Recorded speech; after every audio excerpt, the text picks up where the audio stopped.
What if I told you that your greatest struggle is proof of your greatest calling? The enemy doesn't attack what isn't a threat, so why is lust fighting you so hard? This isn't just about temptation, it's about your purpose. And today, we're going to expose the truth. If you feel like you're constantly under attack, it's because the enemy knows what's inside you. Let's break this down. Have you ever wondered why the greatest battles are reserved for God's chosen ones? Why the enemy fights you so relentlessly, especially with the spirit of lust? This isn't just a random struggle, it's a calculated attack on your destiny. Lust isn't just a temptation, it's a weapon. A weapon aimed at your purpose, your testimony, and your connection with God. Today, we're exposing 5 deep reasons why the spirit of lust targets the chosen ones, and how you can break free. Stay with me, because this message could change your life. If you find this message inspiring, comment below with your thoughts and experiences. And don't keep this life-changing truth to yourself. Share it with someone who needs encouragement today. Let's help each other overcome and walk in victory. The first is the spirit of lust fights to distract you from your divine purpose. Let me ask you this. Have you ever noticed how distractions seem to come at the most critical moments in your life? When you're on the verge of breakthrough, when you're just about to step into the fullness of your calling, something always seems to come out of nowhere to pull your attention away. That's not a coincidence. It's a calculated attack. And one of the enemy's most cunning weapons is the spirit of lust. Lust doesn't just show up randomly. It's strategic. It comes to derail you, to take your eyes off what God has called you to do and to keep you from walking in the purpose He has designed specifically for you.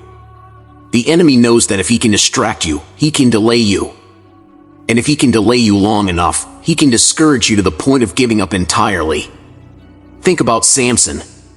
Here was a man with an extraordinary calling, set apart from birth to deliver Israel from the Philistines.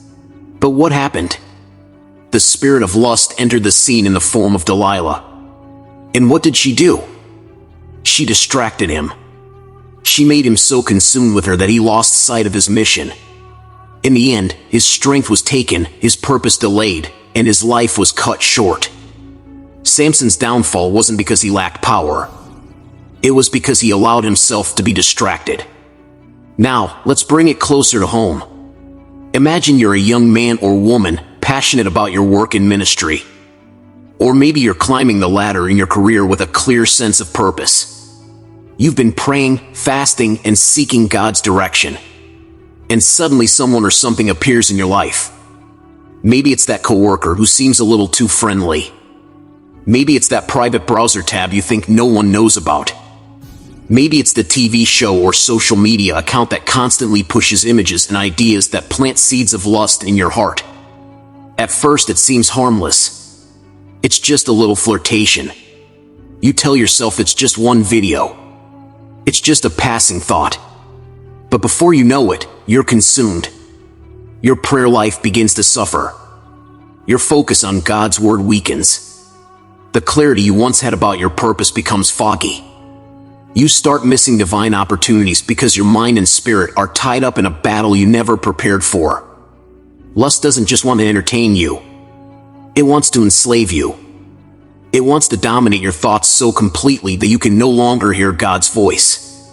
It wants to fill your heart with guilt and shame so that you stop approaching the throne of grace. And when you're weighed down by distractions, you're no longer a threat to the kingdom of darkness. Let's say you're a musician called to lead people into God's presence. But instead of preparing your heart and sharpening your gift, you're scrolling through images and videos that feed the flesh. When it's time to minister, you feel empty. You feel disconnected from the Holy Spirit. You know something's off, but you don't know how to fix it because you've allowed the distraction of lust to steal your spiritual strength. Or maybe you're a parent called to raise your children in the fear of the Lord, but instead of pouring into them, you're sneaking off to indulge in secret sins. And when your kids look to you for guidance, they see someone who's absent, someone who's distracted. The enemy knows that if he can distract you, he can influence the next generation through your failure. Let me tell you, purpose is too important to be sidelined by lust. You were created for greatness. God has placed gifts, talents, and assignments inside of you that the world needs. The enemy knows this, which is why he's working overtime to keep you distracted. But here's the good: don't have to stay bound. 1 Corinthians 10, verse 13 reminds us that no temptation has overtaken you except what is common to mankind. And God is faithful. He will not let you be tempted beyond what you can bear. But when you are tempted, He will also provide a way out so that you can endure it. God has already made a way for you to escape the trap of lust and refocus on your purpose. You have to fight. You have to guard your heart and mind with the Word of God. You have to make intentional choices to avoid the things that lead you into temptation. And most importantly, you have to remember that your calling is worth the fight. The enemy sees you as a warrior in God's army, someone with the potential to destroy His works. That's why he's targeting you so aggressively. But you have the power through Christ to resist him. When you stand firm and refuse to let lust distract you, you're not just protecting yourself, you're advancing God's kingdom. So ask yourself, is a moment of pleasure worth forfeiting your destiny? Is temporary satisfaction worth the eternal impact you're meant to make? The answer is clear. Fix your eyes on Jesus, the author and finisher of your faith, and refuse to let anything or anyone pull you away from the path He has set before you. Your purpose is too valuable. Don't let the spirit of lust steal it from you. Stand firm and keep pressing toward the prize. Philippians 3 verse 14 says it, "I press on toward the goal to win the prize for which God has called me heavenward in Christ Jesus." Let this be your focus, and don't let anything distract you from the incredible future God has planned for you. The second is to destroy your testimony. Let me paint a picture for you. Imagine you've been walking with God for years. You've seen His hand in your life, guiding you, protecting you, and blessing you. People around you know you as a child of God. They respect you not just for what you say, but for how you live. Your life has become a testimony of God's goodness and power. And then one day, you let your guard down. It starts small. Maybe a flirtatious text, a lingering glance, or an innocent thought you didn't immediately cast down. The spirit of lust doesn't barge into your life like a hurricane. It sneaks in like a thief in the night. Before you know it, you're caught in a web of temptation, and one bad decision spirals into another. Now let's think about the aftermath. The people who once admired your faith are confused. Some are hurt. They ask themselves if someone like you, who seemed so strong in the Lord, could fall into this. Then what hope is there for me? Do you see how the enemy works? He's not just after you. He's after everyone who's watching you. Your testimony, your influence, your ability to inspire others to follow Christ. He wants to destroy all of it. Think about King David. Here was a man after God's own heart. A warrior, a leader, a psalmist. Yet when he gave into the spirit of lust with Bathsheba, the consequences were devastating. His sin wasn't just personal, it became public. The prophet Nathan confronted him, saying, "By this deed you have given great occasion to the enemies of the Lord to blaspheme." 2 Samuel 12 verse 14. David's sin didn't just affect him, it tarnished his testimony and gave God's enemies ammunition to mock his name. Now let's bring this closer to home. Imagine you're a mentor to a young believer. They look up to you. They see you as someone who walks in integrity and honors God.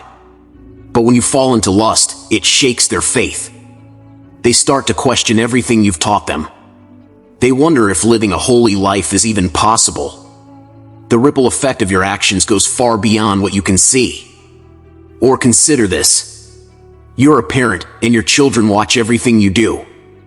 They're learning how to live, how to love, and how to follow God by observing you. But if you're caught in the grip of lust, even in secret, it can manifest in ways you don't expect. Maybe you become distant, irritable, or inconsistent in your faith. Your children might not understand what's happening, but they'll feel the impact. The spirit of lust fights to destroy your testimony because your life is a reflection of God's glory. When you walk in purity, you show the world that it's possible to live a life that honors God. You become a beacon of hope, a living example of what it means to be transformed by the power of Christ. But when you fall, the enemy uses it to discredit not just you, but the God you serve. This is why you must be vigilant first.